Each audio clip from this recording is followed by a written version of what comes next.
Today we're going to talk about number 75 and in the old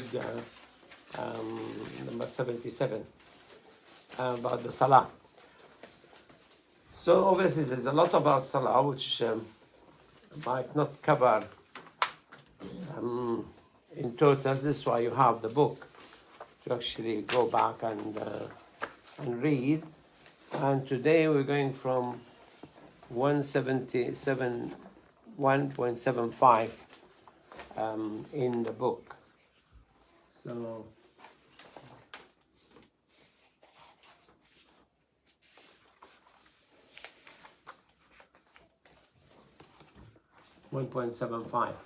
the prayers.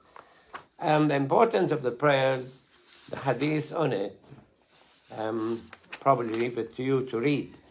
I'm going to talk about what's the penalty or what's the ruling on somebody who doesn't pray. Now when you go to the hadith, the Prophet ﷺ said, بين الرجل وبين الكفر ترك الصلاة. Between the man and kufr, unbelief, is leaving the prayer. The other hadith, العهد الذي بيننا وبينهم الصلاة فمن تركها فقد كفر. The agreement between us and them, or the difference between us and them is Salah. Between us and the kafirin, the unbelievers. And whoever leaves Salah, he's committed kufr. He's a kafir. He's no longer a Muslim. And the Prophet ﷺ said, whoever pray, it will be a light for him the day of judgment, and a proof, and a savior from hellfire. And whoever doesn't keep the praying, it will not be a light for him, nor will be a proof, nor will save him the day of judgment. And he will be with Qarun and Fir'aun, Haman, and Ubay ibn Khalaf, the top kafirin in hellfire. And there's another hadith, the Prophet ﷺ, the Sahaba, they were not seeing anybody become kafir. I'll rephrase it. They will not see anything will take you out of Islam more than tarkus salah, denying that salah is obligatory. If somebody denies salah is obligatory and stop praying, he will take himself out of Islam. And it has been also narrated from the Prophet ﷺ that whoever leaves the salah is kafir, is unbeliever. And there's quite a few hadith. One of them is the Prophet ﷺ said that the oral Islam, qawaid, the basis of Islam and religion are three. On them, Islam has been established. Whoever leave one of them, he is kafir. You can fight him. To say La ilaha illallah Muhammad Rasulullah, and to say La ilaha illallah, to pray the obligatory prayers, and to fast Ramadan. A similar hadith, أمرت أن أقاتل الناس حتى يشهدوا أن لا إله إلا الله محمد رسول الله. I was ordered to fight people until they bear witnesses, no God but Allah and Muhammad is messenger, establish the prayer and pay zakah. And if they do that, they protected themselves and their money unless they commit a crime to justify the punishment. And that's in Bukhari or Muslim. And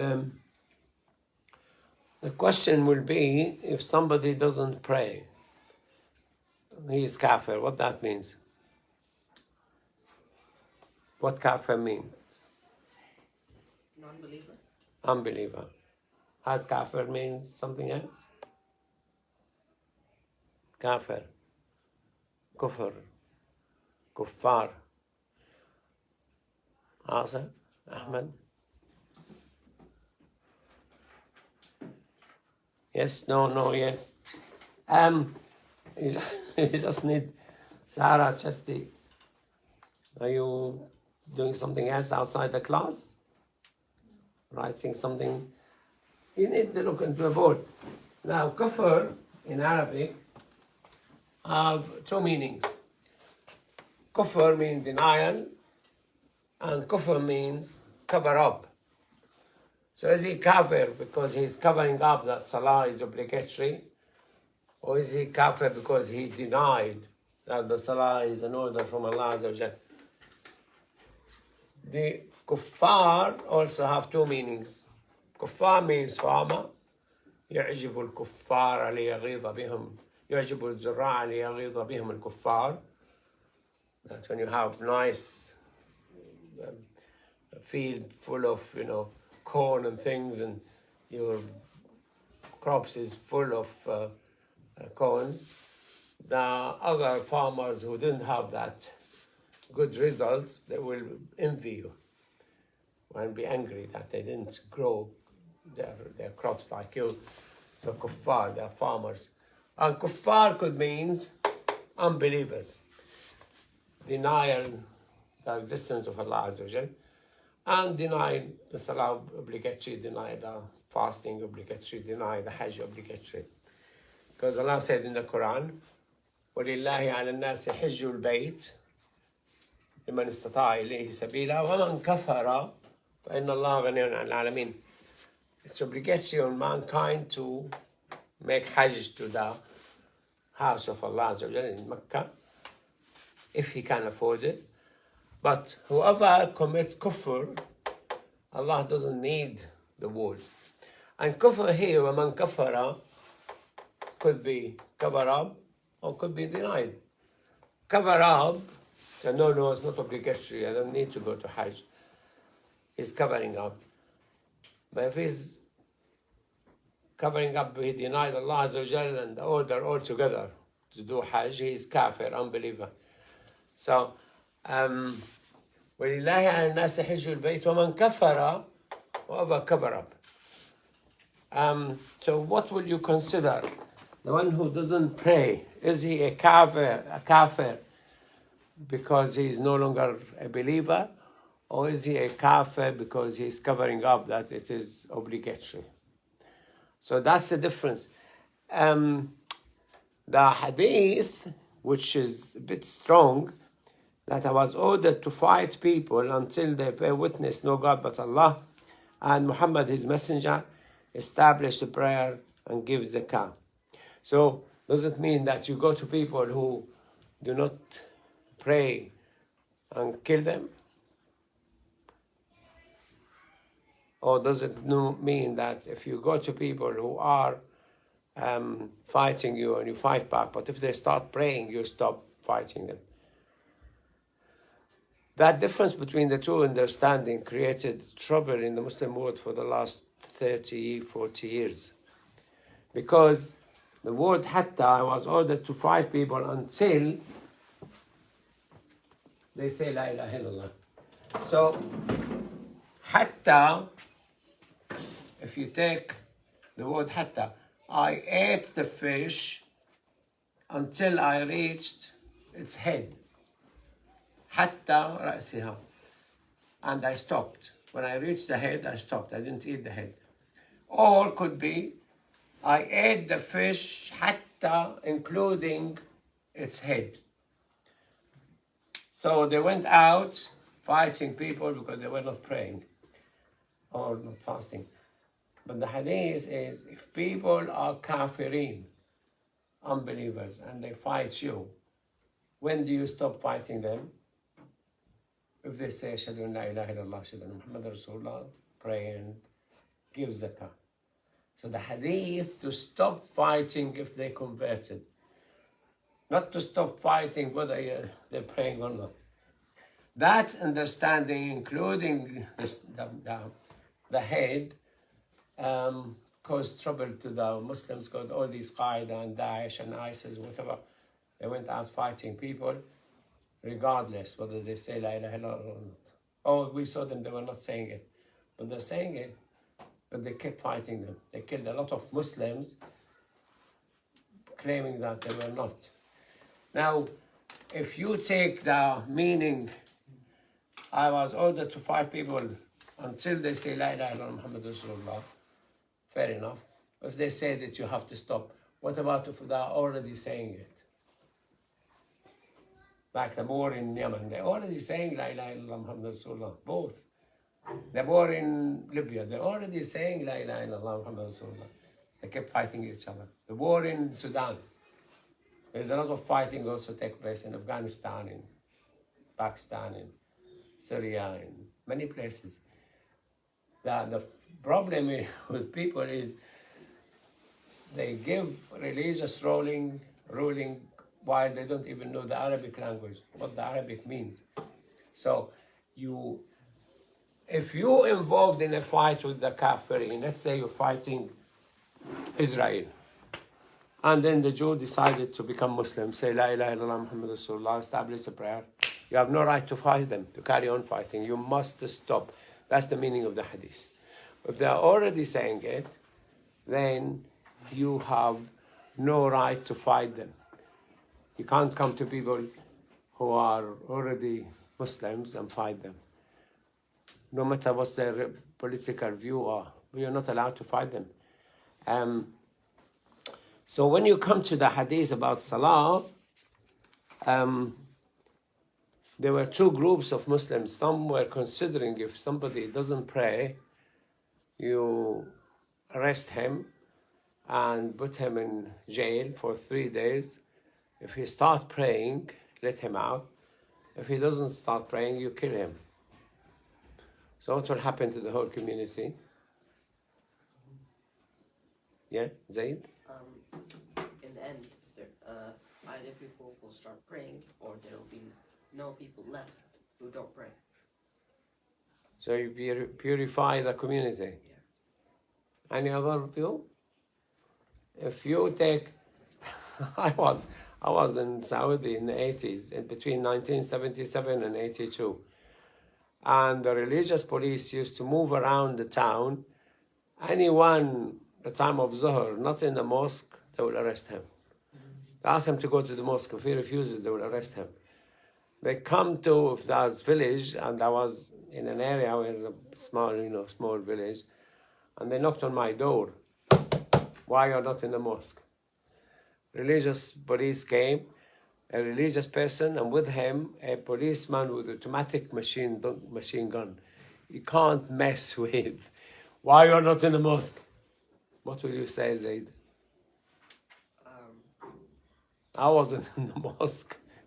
I was praying at home. They didn't know, obviously. They wouldn't take that I'm praying at home. I have to pray in the mosque because they follow the Mazhab Hanbali. Must be in the mosque. I would go to the mosque.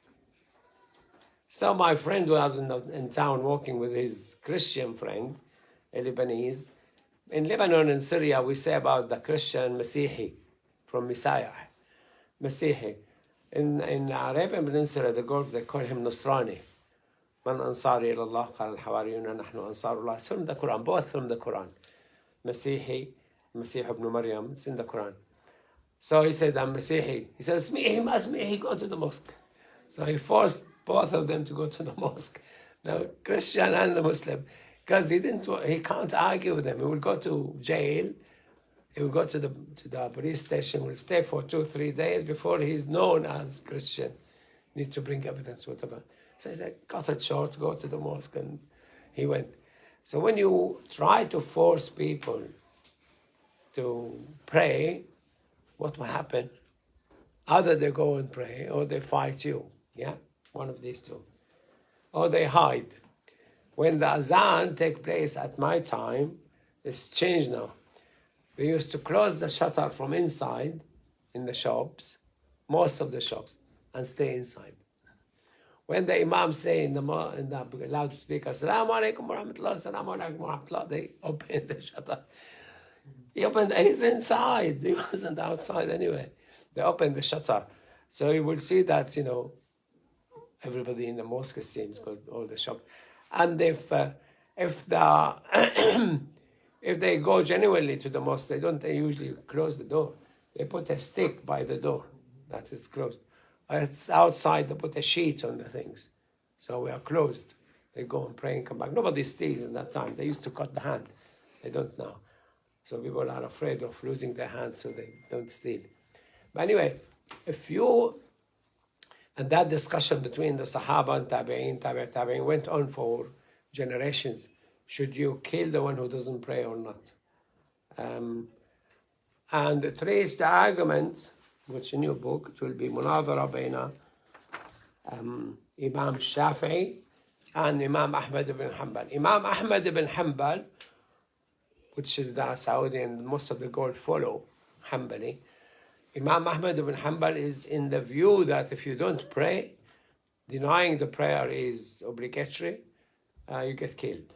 He will ask you for 3 days to repent. If not, you get killed. Imam Shafi'i, he said, no, you can't kill somebody who say, La ilaha illallah Muhammad Rasulullah.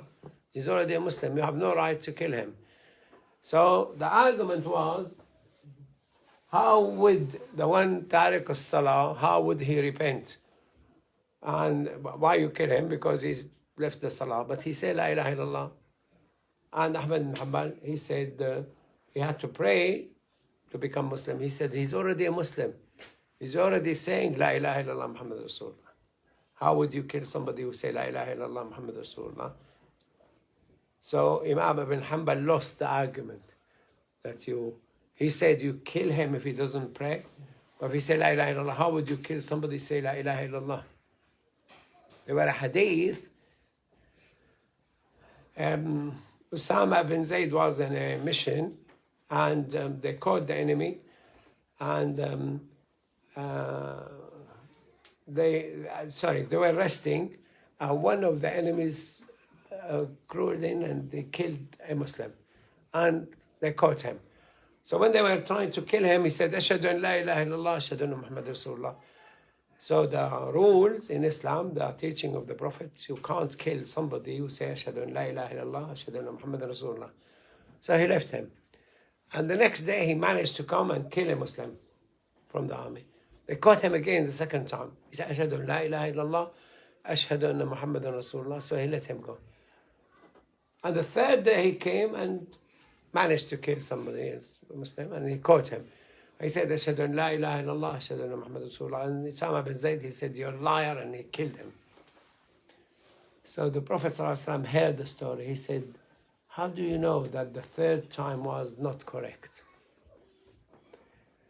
What will you do when you come the day of judgment and the third time was genuine? When he said, Ashhadu an la ilaha illallah is genuine. So Islam, he gives you the benefit of the doubt no matter what. He said, Ashhadu an la ilaha illallah, I can't kill him. You should make sure you have more guards, more protection to your soldiers, whatever, but don't kill him. Oh, you're lying. But he said, Ashhadu an la ilaha illallah. You see the argument between Shafi'i and Ahmad ibn Hanbal? Because if you kill those who do not pray, everybody will pray. He doesn't want to get killed. You create a third group, which is hypocrite. They're just praying, get you off their back. Like, why you're not praying? Oh, come, Allahu Akbar. We used to say when I was in Riyadh, Salat Saudiya la wudu la niyya, because in the school, everybody has to go and pray. Zuhr, Asr, is no joke. At work, the same. We have all to go to pray. And we say that Salah is no intention and they don't have wudu. They just follow the crowd. Or we go to pray. Go to pray. Get the teacher off my back because, I don't want to get in trouble with the headmaster and bring my family, whatever. So you can't force Salah down the throat of people and has to be left to their own intention. If they truly believe in Allah Azza wa Jal, they will pray. So most of the scholars later in the time came to accept that kafar, whoever doesn't pray kafar, means cover up, more than being no longer a Muslim. Because he's already saying, Ashhadu an la ilaha illallah, Ashhadu anna Muhammadan Rasulullah. If you ask him, he will say, Ashhadu an la ilaha illallah. Why you're not praying? Oh, it's not obligatory. How do you know? Oh, I know. He's covering up. It is obligatory, but he's covering up. So they took it the same when it comes to zakah, when it comes to hajj, when it comes to fasting. So you don't go around killing people because they are not praying or fasting or giving zakah. Abu Bakr as-Siddiq, he led a war to fight people who did not pay zakah. They refused to pay zakah. Why is that? He said, by Allah, I will fight them to pay zakah. And if they were paying zakah for a lead of a camel to the Prophet of Allah Azza wa Jal, I will force them to pay it. But why he took fighting people who don't pay zakah, I didn't take fighting people who didn't pray. Although prayer is more important than zakah. Come first. La ilaha illallah, iqam as-salah. The second one, ita az-zakah. Third one. Why is that?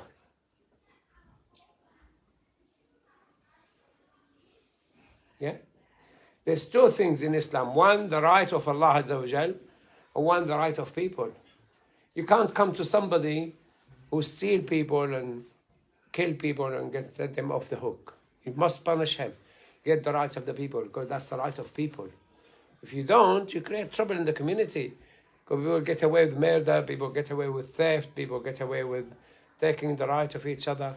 But if it's the right of Allah Azza wa Jal, don't worry about Allah. Allah will punish that person. But you don't fight a person who doesn't give the rights of Allah. One of the examples that our teachers tell us, if somebody accused a lady of adultery, he must bring 4 eyewitnesses, otherwise you whiplash him 80 lashes in Surah An-Nur. While if somebody doesn't believe in Allah Azza wa Jal, you can't punish him straight away. Why is that? Because if he accused a lady of adultery, or a man, that's something damaged their reputation, their marriage, their future marriage, their family life, whatever. And they cannot disprove it. If somebody denies that Allah exists, bring him to court. Do you believe Allah exists? Yes, ashhadu an la ilaha illallah, ashhadu anna Muhammad Rasulullah. I will make you look ridiculous. He's witnessing la ilaha illallah. So it's the right of Allah Azza wa Jal. It's between him and Allah Azza wa Jal. And when it is the right of people, Abu Bakr took the routes that you fight them because they're denying zakah. Where zakah goes? To the needy, the poor, the bankrupted, free slaves, and give to the people closer to Islam, to homeless. And if you don't collect zakah, there will be a lot of poor people without food, a lot of needy people without shelter, a lot of people who need treatment, health, whatever. You need to protect the country. So that's the right of people. Abu Bakr chose to fight them until they pay zakah. In this country, they don't call it zakah, they call it tax. If you don't pay tax, the police will knock on your door. If you refuse to pay, they will arrest you. If you fight them, they will fight you back. And one of you will be killed. You or the police. So when it is the right of others, you can't mess with it. So you might come say, if somebody deny Allah exists, do you have the right to kill him or not? No, it's the right of Allah Azza wa Jal. It's not your right. If he doesn't believe, he doesn't believe. How do you know that? Allah said it in the Quran. وَقَلُ الْحَقُّ مِنْ رَبِّكُمْ فَمَنْ شَاءَ فَلْيُؤْمِنْ وَمَنْ شَاءَ فَلْيَكْفُرْ. The truth from Allah Azza wa Jal became clear. Whoever wants to believe, believe. Whoever wants to disbelieve, disbelieve. I don't bother about this because it's the right of Allah Azza wa Jal. Allah will take him to hellfire. Allah will never accept anyone to associate partner with Allah. But it's not your job to kill him. Because Allah said, it's his right. If he wants to believe, believe. In Surah Al-Kursi,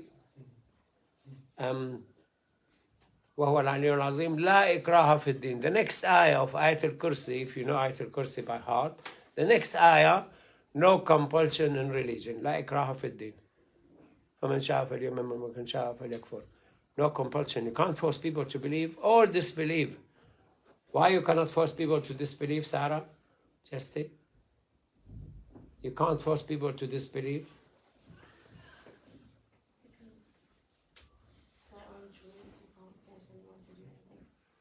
Because they believe in the heart, you can't take it out. They believe in their heart, La ilaha illallah. And you can't force them to believe because they believe in the heart. They might say, oh yeah, I believe. You know, just get you off their back.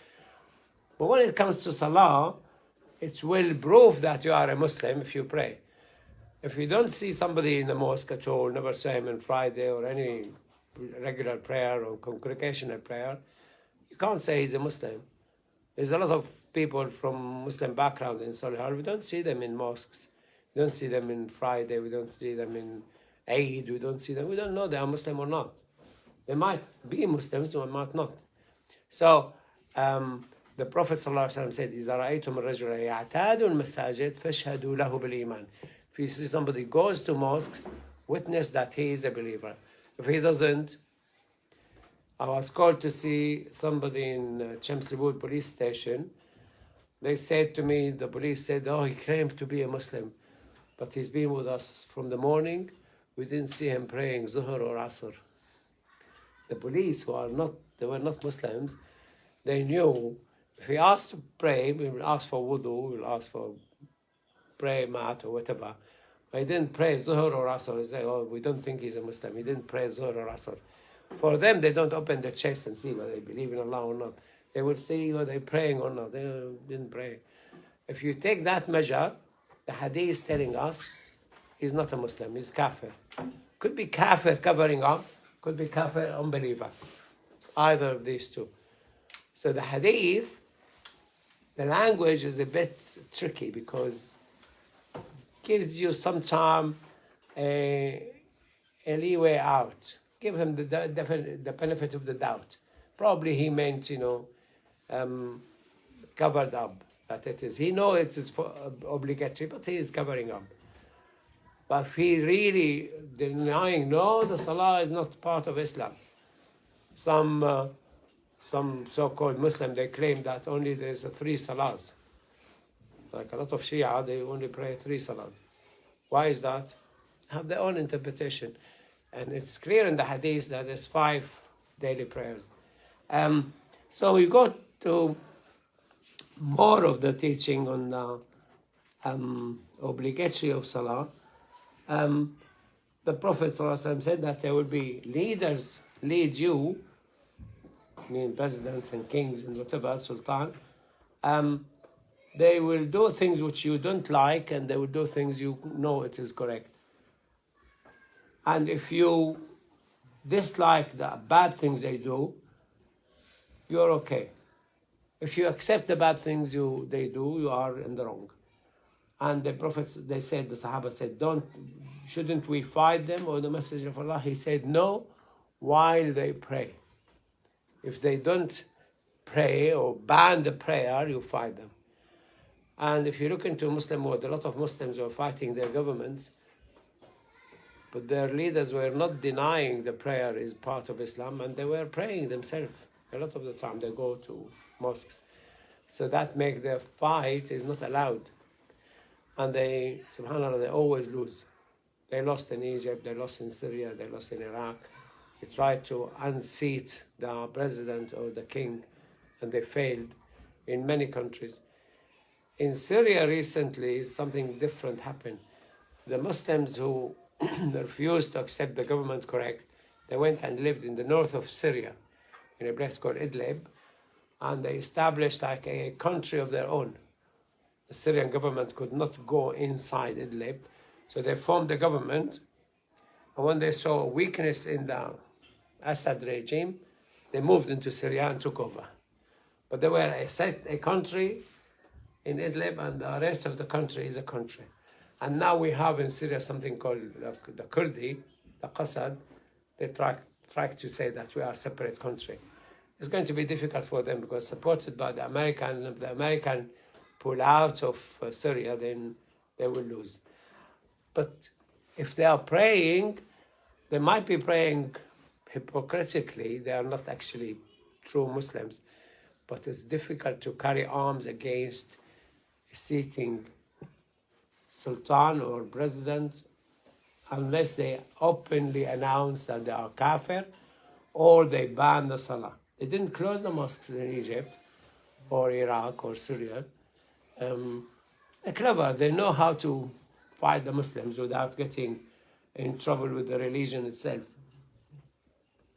So the scholars, when they look into the salah, you're risking your life if you don't pray. You're risking that denying prayer is obligatory might take you to unbelief. You're an unbeliever. Because why? When you deny that salah is obligatory, you're saying that what Allah said in the Quran is wrong. And you can't wrong Allah. You cannot say Allah Azza wa Jal doesn't know what He's talking about. And salah, in a way, is probably the only link between you and Allah Azza wa Jal on daily basis, on hourly basis sometimes. So you need Allah to be on your side on one end, but you need continuous help from Allah. And salah, Allah Azza wa Jal guaranteed that if you pray, you will get yourself out of trouble. You will get yourself a lot of answers to things. I mentioned to you before that the Prophet ﷺ said, كَانَ إِذَا حَزَبَهُ أَمْرٌ قَامَ إِلَى الصَّلَاةِ. If he has difficulty, if he can't find out how to do something, or he find that they've forgotten something, or they're stressed with something, he goes to salah. And Allah said, "Ista'inu bis-sabri was-salah." And try it yourself. I tried it many times and proved to be right. I have difficulty sorting out, something in the house, how we can do this, how we can do that. And just say, okay, stop, let's pray Zuhr or pray Asr. We haven't prayed yet. We go and pray, and subhanAllah, Allah give us an idea how to sort it out. Probably could be your homework or something, something important. You lost something, you can't find it. We searched all the house. So you might find that if you pray, subhanAllah, while you're praying, you get where the things left. What's that important appointment you've forgotten? You can't remember what was it. And that's what you get help. But you get help also calmer. You become even calmer and less stressed and less worried and less. But a lot of things which is salah will keep you on the track, and this is why it's 5 times. Allah Azza wa Jal originally asked us to pray 50 times. Some of us probably need 50 times to pray. But if you pray followed and top it up with sunnah, at least you pray 4 in the morning and 8 in the lunchtime and 8 in Asr, so 16, 25 in Maghrib, 25, and then you pray in Isha 8 and 33, and then you pray Witr, probably 36 times. You're coming nearer to 50. If you pray like, Witr, if you pray it's 11 rak'ah, we'll top the 50, we'll reach 50, or 13 rak'ah. If you pray Duha, 2 rak'ah, or sometimes up to 8 rak'ah. But you really find that, the prayer will regulate your day as well. It's Fajr, it's Zuhr. You become, take it from me as really brotherly advice. If you make the salah is the pillar of your day, I have to finish this before Zuhr because I'll be praying Zuhr. I will do this after Zuhr. I have to finish before Asr. I have to do this after Asr or this after Maghrib. Allah Azza wa Jal wanted us to remember Him before the Salah, remember Him after the Salah. فَإِذَا قَضَيْتُمُ الصَّلَاةَ فَاذْكُرُوا اللَّهَ قِيَامًا وَقُعُودًا وَعَلَى جُنُوبِكُمْ فَإِذَا اطْمَأْنَنْتُمْ فَأَقِيمُوا الصَّلَاةَ إِنَّ الصَّلَاةَ كَانَتْ عَلَى الْمُؤْمِنِينَ كِتَابًا مَوْقُوتًا. That Salah is a determined time every 5 times a day. And Salah is the reason of Salah. وَأَقِمِ الصَّلَاةَ لِذِكْرِ, Allah said, to remember Allah Azza wa Jal. And قَدْ أَفْلَحَ مَنْ تَزَكَّى وَذَكَرَ اسْمَ رَبِّهِ فَصَلَّى. The one who will be successful is the one who purify himself from lying, from cheating, from backbiting, and remember Allah Azza wa Jal and top it by Salah. He will be successful. And the Prophet always asked people to do the Salah. Salah, Salah, wa ma malakat aymanukum. Be careful with the Salah, never drop it. and those you are in charge of, you are responsible for, or you're caring, or you are guardian for. And the first thing you will be asked at the Day of Judgment is Salah. If your Salah is perfect, that's fine, the rest will be fine. If the Salah is not perfect, something missing, Allah will take from your zakah to top it up, and then your fasting to top it up, then your hajj. And if you run out of things to top it up, you're still missing, then you might spend time in hell. Salah, why Salah is obligatory? We know, yeah, Zaid? That we have a slot in our day 5 times and remember Allah 5 times a day. Usually, if anything obligatory must be mentioned in the Quran, and you will be punished for not doing it, and if it's haram, you will be punished for doing it. So Salah is obligatory because you will be punished for not doing it. Where in the Quran? Anybody? I'll give you a present for that. In the Quran, people in hell, they will be asked, مَا سَلَكَكُمْ فِي سَقَرٍ? What got you to hell? They will say, لَمْ نَكُ مِنَ الْمُصَلِّينَ. We were not praying. So what got you to hell is not praying. مَا سَلَكَكُمْ فِي سَقَرٍ قَالُوا لَمْ نَكُ مِنَ الْمُصَلِّينَ وَلَمْ نَكُ نُطْعِمُ الْمِسْكِينَ. We were not paying zakah, giving charity. وَكُنَّا نَخُوضُ مَعَ الْخَائِضِينَ. We were just messing about, wasting the time, talking rubbish, whatever. وَكُنَّا نُكَذِّبُ بِيَوْمِ الدِّينِ. We were denying that there will be Day of Judgment. So Salah is obligatory because there will be punishment for not praying. Where zakah is, why zakah is obligatory? Again in the Quran. Where in the Quran? That those who don't pay zakah, the Day of Judgment, their zakah, equal in money, gold and silver, will be heated and they will be burned with it, their forehead and their backs and their sides. So there's a punishment for not paying zakah. So this is why zakah is obligatory. Yeah? So this obligatory things, it will be in the Quran. Either there is a obligatory, something you have to do. If you don't do, you will be punished, and mention the punishment. And if it's haram, if you do it, you will be punished because it's again in the Quran. ومن قتل نفسا بغير نفس أو فساد في الأرض فكأنما قتل الناس جميعا ومن قتل مؤمنا متعمدا فجزاؤه جهنم خالدا فيها أبدا. Whoever kills another person deliberately without any accepted reason, he will be in hellfire forever, for eternity. So there is a prescribed punishment by Allah Azza wa Jal. But the Salah will be probably punishment. Allah will not help you in this life, because I said the Salah will help you in this life, and otherwise you. So I want you to read in the book I gave you for free. Not I gave you, the school actually gave you. We stopped at 160 last time. I want you to read between 160 and the 174 on your own.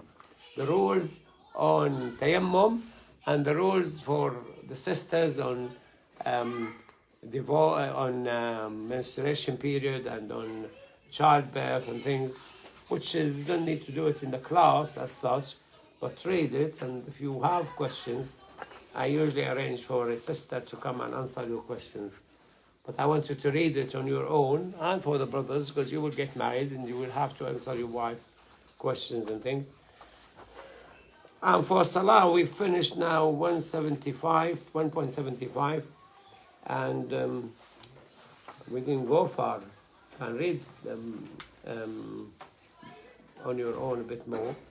But I want to stamp on your way out. I need to stamp number 75 or 77.